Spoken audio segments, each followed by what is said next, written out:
소망이 새롭게 피어나는 따스한 봄날입니다. 하나님의 말씀 안에서 마음의 평안과 기쁨이 가득한 하루 보내시기를 바랍니다.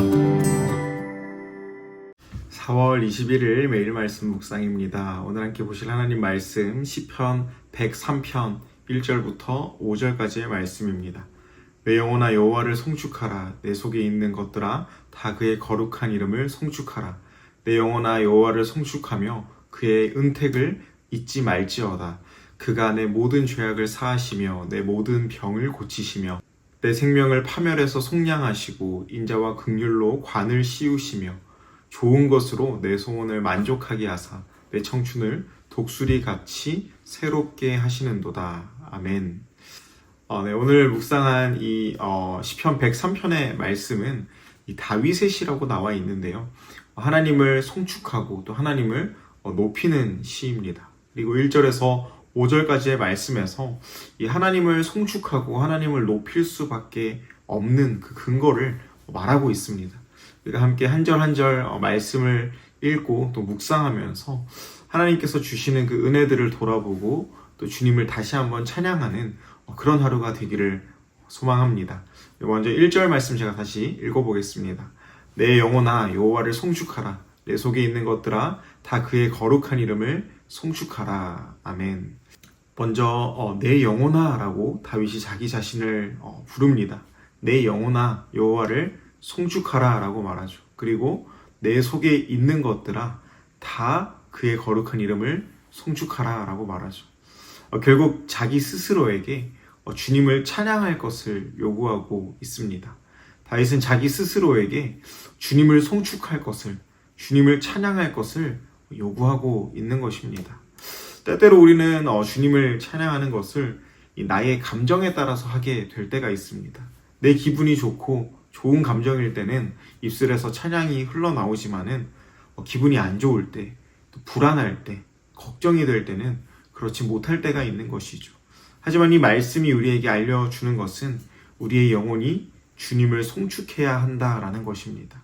그리고 그 찬양은 나의 감정에 기반하는 것이 아니라 주님이 찬양 받으실 분이기 때문에 찬양해야 한다라는 것입니다.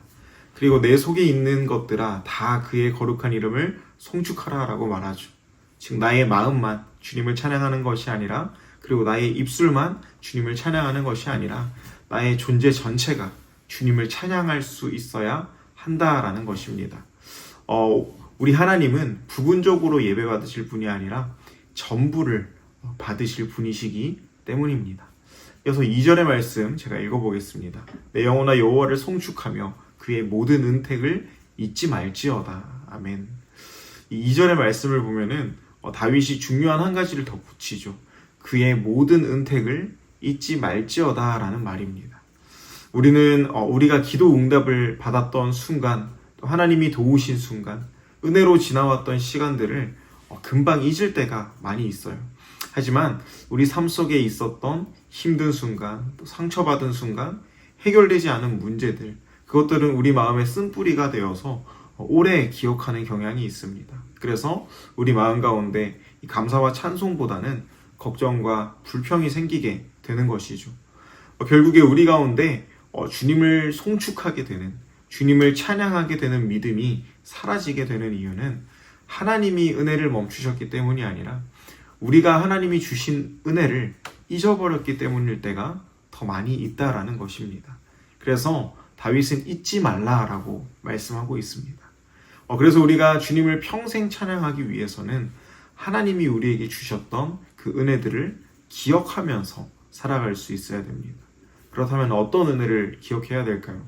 먼저 3절의 말씀 보면은 그가 내 모든 죄악을 사하시고 모든 병을 고치셨다라고 말씀하고 있습니다. 우리가 기억하고 잊지 말아야 할 것은 가장 먼저 하나님께서 우리의 모든 죄를 용서하셨다라는 사실입니다. 성경은 우리에게 우리의 죄가 주홍같이 붉을지라도 눈같이 희게 하셨고 진홍처럼 붉을지라도 양털같이 희게 하겠다라고, 그리고 동이 서에서 먼 것처럼 우리를 모든 죄에서 깨끗하게 하시겠다라고 말씀합니다. 이것이 바로 용서하시는 하나님의 은택이 되는 것이죠. 우리 하나님은 우리의 삶을 보고 계시고 또 또 우리의 마음과 우리의 생각까지도 아시는 분이십니다. 이처럼 우리 모든 죄악을 아시는 주님이 우리의 죄를 용서하지 않으신다면 우리가 이 땅에서 어디에 설 수 있겠습니까? 하지만 주님은 우리의 모든 죄를 용서하시는 분이십니다. 그렇기 때문에 우리의 오늘 본문은 내 영혼아 주께서 내 모든 죄악을 용서하신 모든 은택을 잊지 말지어다 라고 고백하는 것입니다. 사랑하는 여러분, 우리가 기억해야 할 가장 큰 하나님의 은혜, 그 은택은 우리의 죄를 용서하신 하나님의 은혜입니다. 우리가 얼마나 죄인인지를 깨닫고 그런 우리를 향하여 십자가의 죽음으로 모든 죄악에서 깨끗하게 하시는 하나님 앞으로 우리가 나아갈 수 있어야 할 줄로 믿습니다. 부족하지만 있는 모습 그대로 우리가 주님 앞에 나아갈 때 주님께서는 우리를 용서하시고 새롭게 하시고 회복시켜 주십니다. 하나님의 용서하심을 기억하고 감사하는 저와 여러분들이 될 수 있기를 소망합니다. 이어서 4절 말씀을 제가 읽어보겠습니다. 내 생명을 파멸해서 속량하시고 인자와 긍휼로 관을 씌우시며. 아멘. 이 4절의 말씀은 내 생명을 파멸해서 속량하시고, 하나님은 우리의 생명을 파멸해서 속량해 주신다라고 말씀하십니다. 우리의 삶을 구렁텅이에서 구원해 주신다라는 말이죠. 하나님의 보호하심을 말씀하는 것입니다. 하나님께서 지금까지 우리를 보호하지 아니하셨다면 우리가 오늘 여기까지 올 수 있는가를 한번 생각해 보기 원합니다. 우리 삶의 여러 어려움들, 굴곡들 앞에서 하나님께서는 우리를 보호하여 주셨습니다. 파멸해서 속량하여 주시고 인자와 긍휼의 관을 우리에게 씌워 주셨습니다.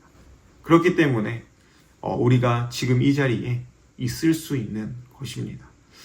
하나님의 보호하심을 늘 기억하며 날마다 그 하나님의 보호하심을 간구하는 저와 여러분들이 될 수 있기를 소망합니다. 매일 운전하는 도로 위에서, 매일 지나치는 길 위에서, 매일 마주하는 관계 가운데에서 정말 하나님의 보호하심의 손길이 없다면 우리의 삶이 어떻게 되겠습니까? 하나님의 보호하심을 간구하고 항상 우리의 삶이 하나님의 은혜임을 기억하며 감사하며 살아갈 수 있는 우리의 삶이 될 수 있기를 소망합니다. 우리 5절의 말씀을 제가 다시 한번 읽어보겠습니다.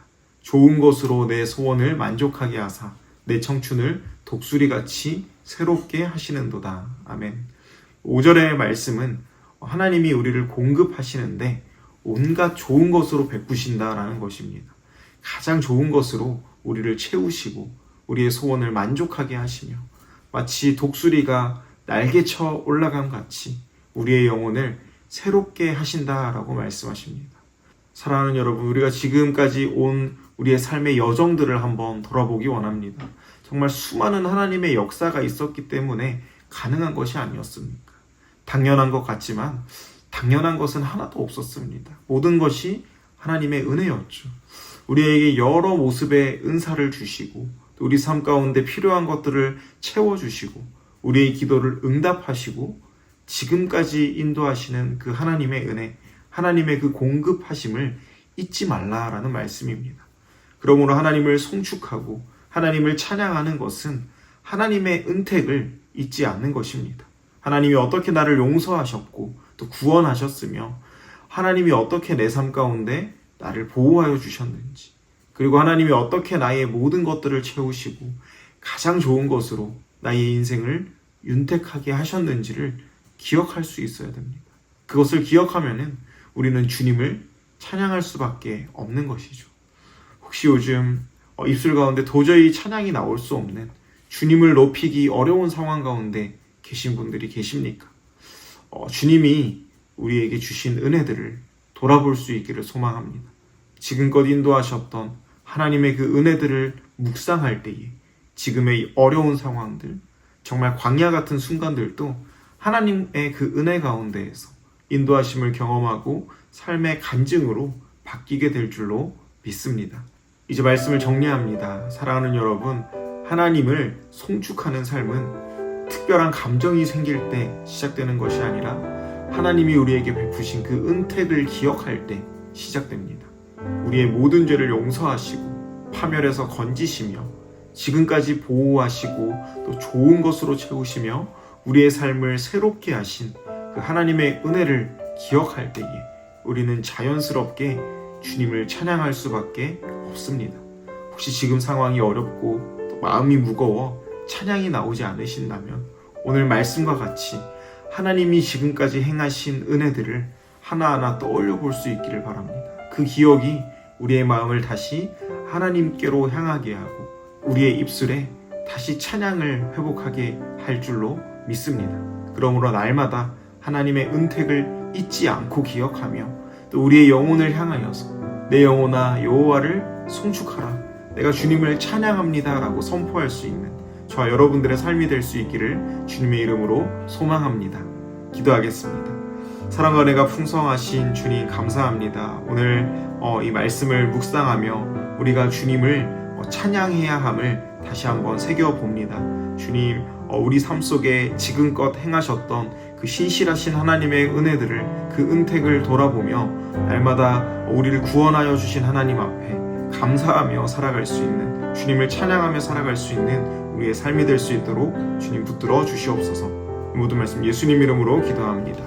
아멘. 주간 기도 제목, 화요일 기도 제목으로 함께 기도하기 원합니다. 먼저 담임 목사님과 교육자들의 가정과 사역을 위해 기도합시다. 소명감과 사명감으로 말씀을 준비하고 맡겨진 사역을 잘 감당할 수 있게 하여 주시옵소서. 또한 가정과 자녀들을 지켜주시옵소서라고 함께 기도합시다. 두 번째로 화요 중보 기도 모임을 위하여 함께 기도하겠습니다. 교회의 영적 동력이 되어서 부흥의 초석이 되는 모임이 될 수 있도록, 또 참여자들의 성결함과 기도의 은혜를 주시기를 함께 기도합시다. 새 성전 리모델링과 현 건물 매각이 하나님의 계획 안에서 순적히 이루어지고 이 일에 온 성도가 기도로 한마음 될 수 있도록, 또 IT의 박동환 선교사님, 우즈벡의 강세르게이 선교사님, 카자흐스탄 김선정 선교사님 날마다 은혜를 더해 주셔서 맡겨진 자리에서 사명 잘 감당할 수 있도록 함께 기도하기 원합니다. 기도하시겠습니다.